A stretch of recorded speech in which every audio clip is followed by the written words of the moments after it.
இந்த ஒரு மாப்பிள்ளை ஒரு மச்சான் 2 பேரும் காமெடியாக பேசிக்கிறாங்க. எப்படி பேசிக்கிறாங்க தெரியுமா?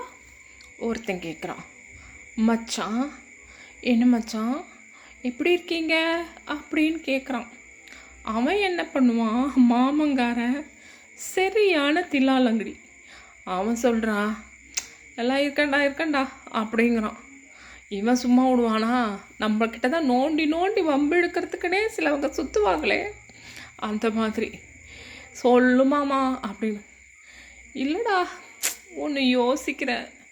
என்ன மச்சான் யோசிக்கிற? டேய் முடியலடா என்னால்.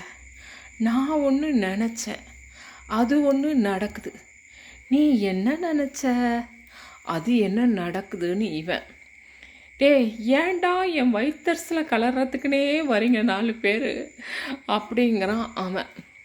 உடனே இவன் சும்மா விடுவானா?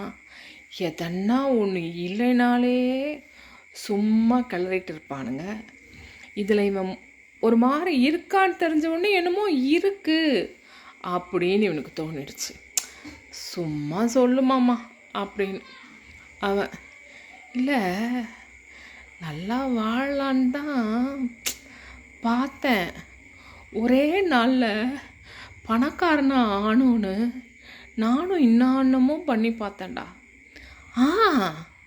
பணம் வந்துடுச்சா, பணக்காரன் ஆயிட்டியா அப்படின்னு கேட்குறான் அவன். ஆட போடா நீ வேற, நான் பணக்காரனா ஆகணும்னு தான் பிளான் போட்டேன், கடைசியில் பார்த்தா கடங்காரனாக ஆயிருக்கேன். கடங்காரனாக ஆயிட்டேன் மாப்பிள்ள. இப்போ என்ன பண்ணுறதுன்னு தெரியல. எந்த ஊருக்கு டிக்கெட் போடுறது, எந்த ரயிலில் ஏறுறது, இல்லை ஃப்ளைட்டில் போனால் பிடிச்சிப்பானுங்களோ இப்படின்னு தான் யோசிச்சுட்ருக்கேன். அட பகவானே, இப்படிலாண்டா யோசிப்பீங்க? இந்த மாமா மச்சான் பிரச்சனை தீராது போல இருக்கே. எப்படியெல்லாம் யோசிக்கிறானுங்க பாருங்க. கடனை ஒரு நாளில் பணக்காரனானோன்னு பார்த்தானா, அதில் கடங்காரன் ஆயிட்டானா. அட பகவானே, எப்படிலாம் தெரியுறீங்கடா சாமி. நம்ம கொஞ்சம் கேர்ஃபுல்லாக இருந்துக்கணும் மக்களே. உஷா.